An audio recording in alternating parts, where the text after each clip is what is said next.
Bonjour à tous, c'est Mighty Grass, soyez les bienvenus sur cette chaîne YouTube. Les amis, il y a des jours comme ça où je suis super content de tourner une vidéo. Et c'est le cas aujourd'hui. En effet, un guerrier divin d'Asgard nous fait l'honneur aujourd'hui d'être la vedette de cette vidéo. Le chapitre Asgard est pour beaucoup de collectionneurs le chapitre par excellence qu'on a envie de compléter. Le personnage que je vais vous présenter aujourd'hui n'est autre que Mime de Bennett Nash et c'est l'avant-dernier personnage du chapitre Asgard à nous faire le plaisir de sortir. J'espère que Bandai nous sortira très rapidement le tout dernier personnage, à savoir Fenrir. En attendant, on va s'amuser un peu avec cette nouvelle figurine qui semble vraiment, mais vraiment impeccable. Certes, il y a quelques petites choses à souligner malgré tout au niveau de l'armure, mais on verra tout ça un peu plus loin dans la vidéo. Un énorme merci, comme d'habitude, à la société Luna Park au Japon pour l'envoi rapide de cette figurine. Vous le savez, Luna Park est la boutique partenaire de cette chaîne pour tout ce qui concerne les figurines japonaises. Vous pouvez bien entendu vous la procurer au Japon, mais vous pouvez également vous la procurer en Europe et plus particulièrement en Belgique chez le partenaire Meat Factory, qui lui vous fournira une version européenne. Vous avez donc le choix entre la version japonaise chez Luna Park ou la version européenne chez Meat Factory. Les liens des boutiques sous la vidéo. Les amis, il est temps pour nous de nous lancer dans ce requiem d'Asgard avec Mime de Bennett Nash. On lance le générique et c'est parti pour un moment de pur plaisir, un moment de pur bonheur. Générique.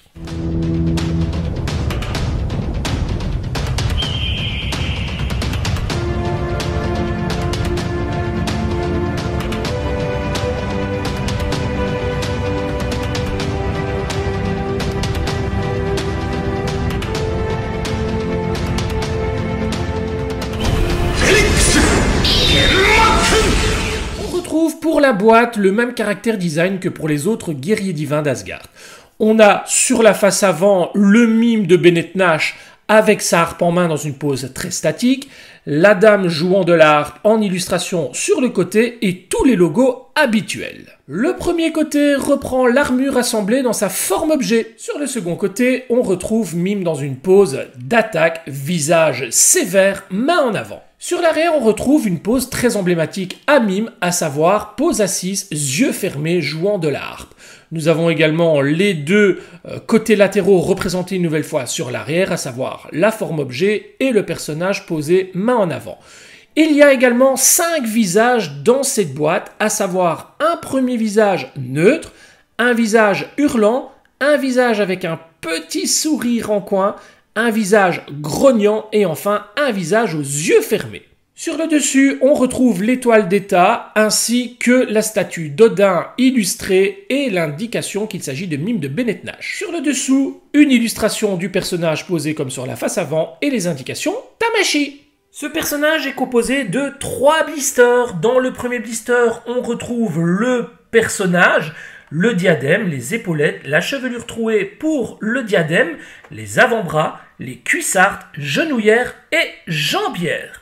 Dans le second blister, on retrouve les 4 visages supplémentaires, 2 protège-mains, le plastron, la jupe, la lyre ou la harpe, et enfin la partie principale du totem.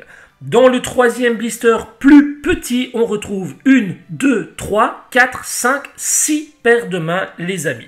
Et enfin, nous avons bien entendu la notice de montage. La notice est en 3 feuillets, avec sur le premier feuillet le référencement de chaque pièce. Sur le deuxième et troisième feuillet, nous avons droit au montage du personnage ainsi que de la forme objet, qui se poursuit sur l'arrière de la notice.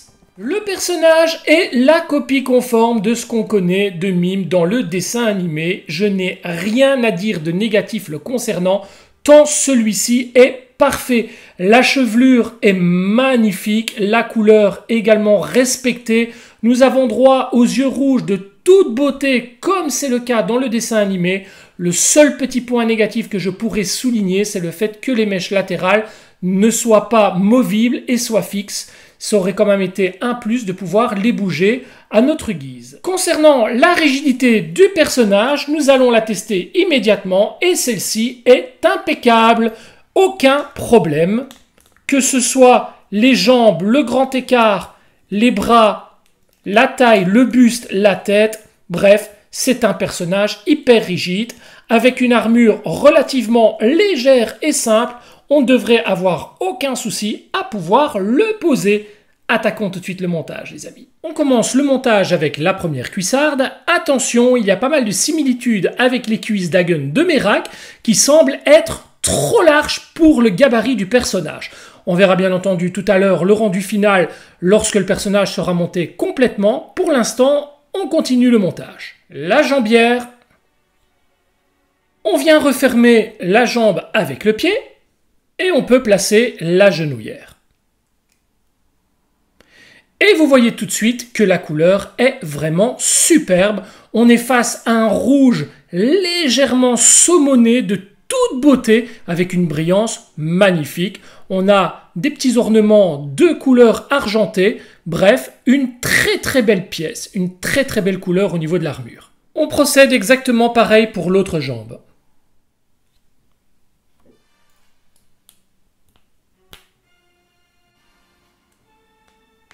On enchaîne avec le premier avant-bras. Il n'y a pas de brassière pour ce personnage. Et je viens tout de suite fermer le bras avec la main qui permettra d'accueillir la harpe. Je complète la main avec le protège-main. Et bien entendu, je refais pareil sur le second bras. C'est cette fois cette main qui permettra de jouer de l'instrument qui viendra fermer le bras.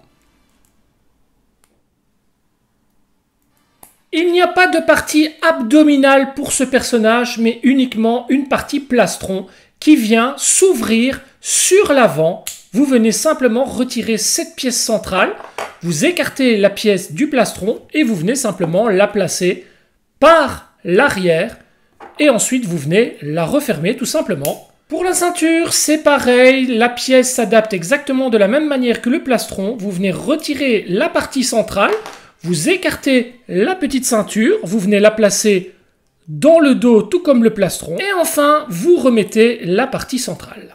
Ceinture que je trouve relativement grossière, un peu trop épaisse à mon goût. Les deux épaulettes sont totalement différentes et asymétriques. Vous avez la première qui viendra s'enrouler autour de l'épaule, tandis que celle-ci viendra se clipser avec une main de Lego. On attaque tout de suite la première qui vient se clipser autour de l'épaule. Attention de bien ramener celle-ci le plus proche possible du plastron. La seconde, quant à elle, viendra se clipser tout simplement avec la main de Lego. Cette épaulette, malheureusement, je la trouve ratée et trop large. Elle aurait dû être un demi-centimètre plus courte. Malheureusement, elle n'est pas trop accurate à ce qu'on connaît dans le dessin animé. En ce qui concerne la tête, deux visages retiennent mon attention, à savoir le visage neutre que voici, mais également le visage avec les yeux fermés que voilà. Vous remarquez que les cils sont extrêmement longs. Ceux-ci sont réalisés pour que vous puissiez mettre le personnage de côté pour sa fameuse pose de 3/4 harpe en main et qu'on puisse voir son regard, sans quoi on n'aurait pas vu ses yeux. Ça aurait été un petit peu dommage. Néanmoins, même si ces deux visages sont magnifiques, j'aurais vraiment aimé avoir un visage supplémentaire aux yeux fermés, mais avec une bouche neutre, comme c'est le cas pour ce visage présent. Voilà, j'aurais quand même aimé avoir un visage aux yeux fermés, bouche neutre. Dans un premier temps, nous allons nous servir du visage neutre que voici. On retire donc la chevelure. On récupère la chevelure trouée que l'on place tout de suite.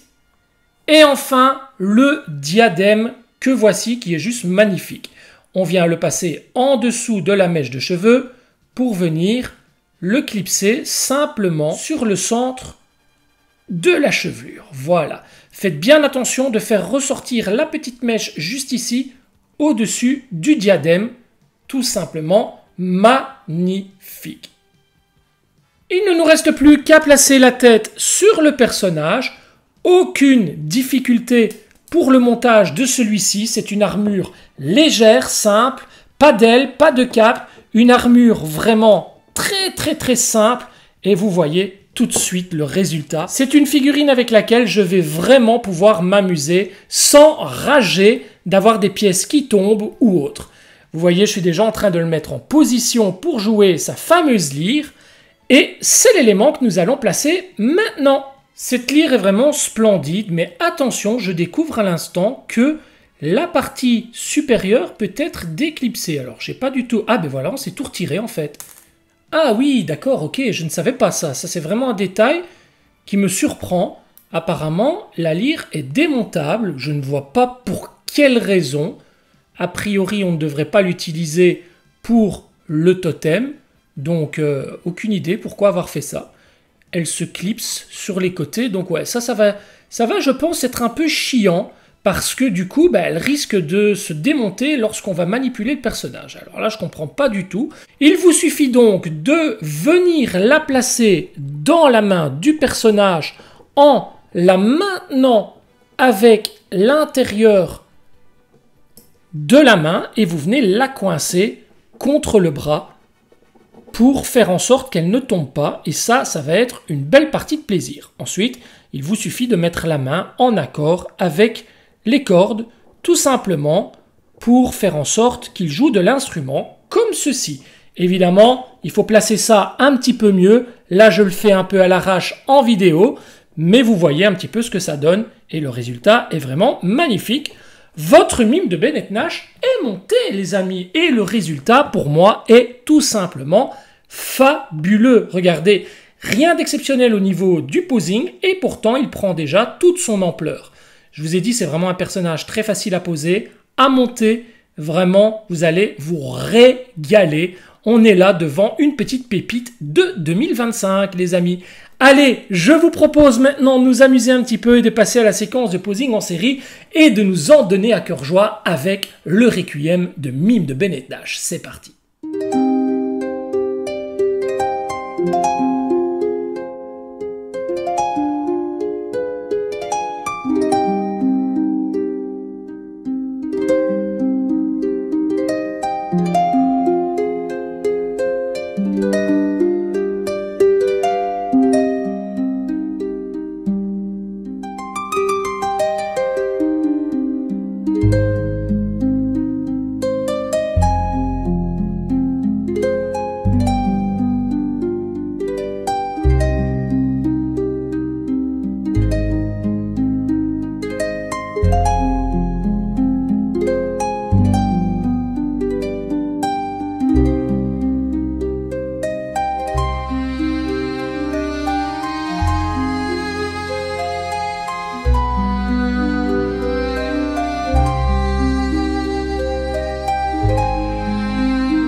arrivé à la fin de cette vidéo et je me suis complètement éclaté au point d'en oublier ma triste expérience avec Ulysse du Serpentaire. Vous savez, cette review où j'ai vraiment passé un mauvais moment à cause de toutes ces pièces qui tombaient, qui ne tenaient pas, qui étaient catastrophiques. Là, je me suis régalé. Ce mime de Bennett Nash est vraiment une pure merveille, une petite pépite. Alors évidemment, il y a quelques petits défauts. Les épaulettes sont beaucoup trop larges, les cuissardes trop épaisses. On a la chevelure qui pourrait être vraiment modifiée avec des mèches latérales qui peuvent par exemple être movibles. C'est pas le cas, mais malgré tout, le personnage fait vraiment le travail. Si vous êtes fan des versions UX et vous possédez déjà le reste de la petite troupe, il vous le faut. Il y a vraiment une grosse évolution avec la version classique de la Midcloth. J'espère que Fenrir arrivera très vite. Il va sans dire que une fois que ce Fenrir sera dévoilé et surtout acquis par les collectionneurs, beaucoup vont arrêter là leur collection parce qu'ils auront estimé que pour eux, le chemin s'arrête tout simplement. Ils ont les Chevaliers d'Or, les Marinas, les Asgard, bref, tout ce qui a fait de notre enfance ces merveilleuses années Club Dorothée. Les amis, je vous souhaite vraiment d'avoir cette figurine au plus vite, de vous régaler avec elle. Vous ne serez absolument pas déçus. Faites-moi confiance. En attendant, si ce n'est pas encore fait, n'oubliez pas de vous abonner à la chaîne et d'activer la petite clochette pour recevoir les notifications. Il y a énormément de belles choses à venir sur cette chaîne, vous le savez. N'oubliez surtout pas de laisser un petit pouce, un commentaire si vous avez envie de discuter, donner votre avis sur la vidéo et sur le produit. Et surtout, n'oubliez pas de prendre soin de vos proches et de votre famille, c'est là tout l'essentiel, je ne le répéterai jamais assez. En attendant, je vous embrasse, merci pour votre fidélité, on se donne rendez-vous très prochainement pour une autre vidéo. À bientôt les amis, ciao ciao.